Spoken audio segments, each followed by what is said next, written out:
जय हिंद दोस्तों, स्वागत है आपके अपने YouTube channel target your goals पे। जैसा कि आप लोग का फाइनल एग्ज़ाम 25 फरवरी को होने वाला है, उसी के रिगार्डिंग में आप लोगों के लिए बहुत ही इंपॉर्टेंट क्वेश्चन लेकर के आ चुका हूं। तो चलिए हम लोग क्वेश्चन देखते हैं। इसमें से महत्वपूर्ण 40 ऑब्जेक्टिव प्रश्न है। ठीक है, 40 ऑब्जेक्टिव प्रश्न है जिसमें आप लोगों को मैं बताने वाला हूँ। चलिए, सबसे पहला क्वेश्चन है, जर्मनी का एकीकरण कब पूरा हुआ था? जर्मनी का जो एकीकरण था वो कब पूरा हुआ था? तो जर्मनी का एकीकरण 1871 में हुआ था। ठीक है। प्रसिद्ध पुस्तक हिंद स्वराज की रचना किसने की थी? तो प्रसिद्ध पुस्तक हिंद स्वराज की रचना जो किया था वो महात्मा गांधी ने किया था। ठीक है। नेक्स्ट क्वेश्चन है, पुणे पैक्ट कब पारित हुआ? पुणे पैक्ट कब पारित हुआ?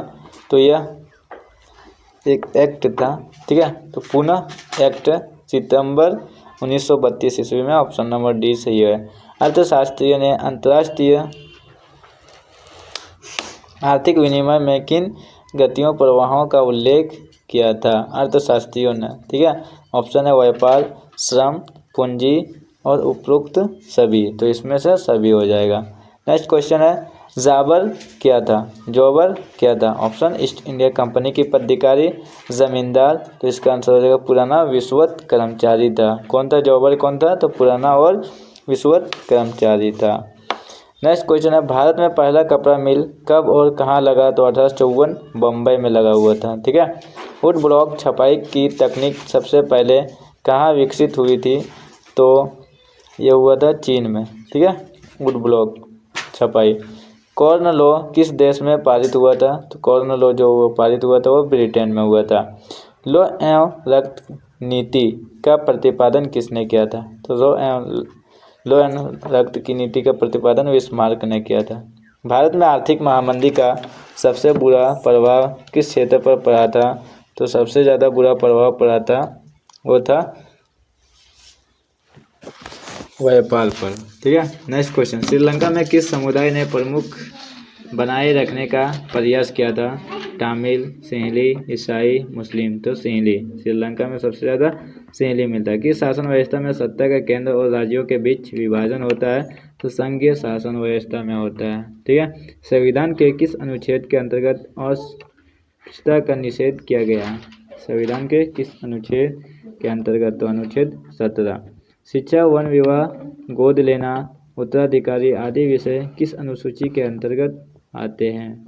ठीक है, तो यह समवर्ती सूची के अंतर्गत आते हैं। नर्मदा बचाओ आंदोलन का मुख्य उद्देश्य था?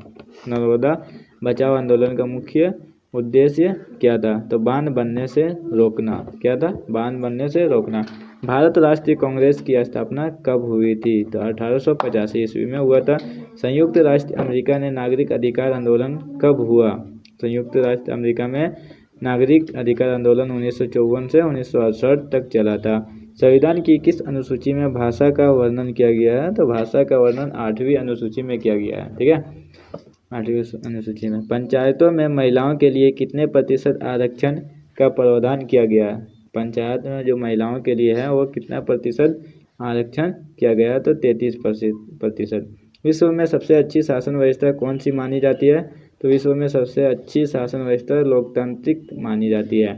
इनमें से किन राज्यों में काली मृदा पाई जाती है? तो गुजरात में काली मृदा पाई जाती है। कॉर्बेट राष्ट्रीय उद्यान किस राज्य में स्थित है? कॉर्बेट उत्तराखंड में स्थित है। ठीक है। सरदार सरोवर बांध गुजरात के किस नदी पर बनाया गया था? तो सरदार सरोवर बांध जो है गुजरात के नर्मदा नदी पर बनाया गया था।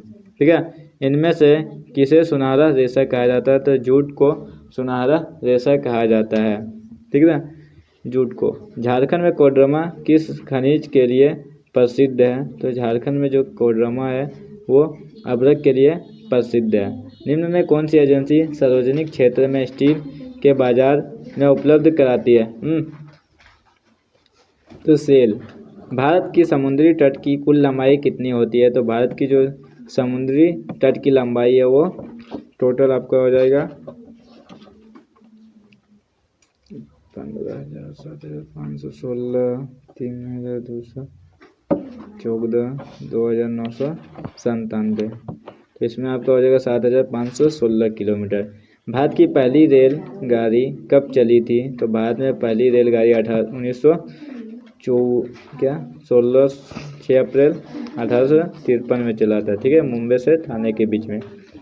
निम्न में कौन परंपरागत ऊर्जा स्रोत के उदाहरण है? परंपरागत ऊर्जा स्रोत के उदाहरण है निम्न में से तो कोयला। ठीक है, खत्म होने वाला। 1992 में पृथ्वी सम्मेलन किस देश में आयोजित किया गया था? तो 1992 में जो पृथ्वी सम्मेलन था वो ब्राज़ील में किया गया था। ठीक है, देश के विकास की तुलना करने का सबसे महत्वपूर्ण आधार क्या है? तो देश की विकास की तुलना सबसे महत्वपूर्ण है औसत आय। ठीक है, औसत आय में किया जाता है। औसत आय को रुपये से जाना जाता है तो प्रति व्यक्ति आय के नाम से जाना जाता है। सेवा क्षेत्र में किस तरह की गतिविधियाँ शामिल है? तो सेवा क्षेत्र में किस प्रकार की गतिविधियाँ शामिल है? तो परिवहन, संचार और बैंकिंग। जीवन बीमा की गतिविधि है तृतीयक। ठीक है, वर्तमान में कागज के पैसे के अलावा किस रुपये में धन का उपयोग बढ़ता जाता है? तो प्लास्टिक मनी के रूप में। धन का आधुनिक रूप क्या है? धन का आधुनिक रूप क्या है? ठीक है, तो धन का आधुनिक रूप है उपरोक्त सभी। बहुराष्ट्रीय कंपनियां का क्या आकर्षित करती है? बहुराष्ट्रीय कंपनियां का क्या आकर्षित करती है? ठीक है, बहुराष्ट्रीय कंपनियों के लिए क्या आकर्षित करता है? तो इसमें ए बी दोनों सही हो जाएगा। निम्नलिखित में कौन सार्वजनिक मरम्मत सेवाओं के अंतर्गत आते हैं? सार्वजनिक मरम्मत सेवाओं के अंतर्गत आते हैं डाक सेवा, मोबाइल मरम्मत सेवाएं, वायरिंग मशीन, बैंकिंग के बाद सेवाएं। इनमें से कोई नहीं, तो इसमें से आपका हो जाएगा मरम्मत सेवा के अंतर्गत आता है, हो जाएगा मोबाइल मरम्मत।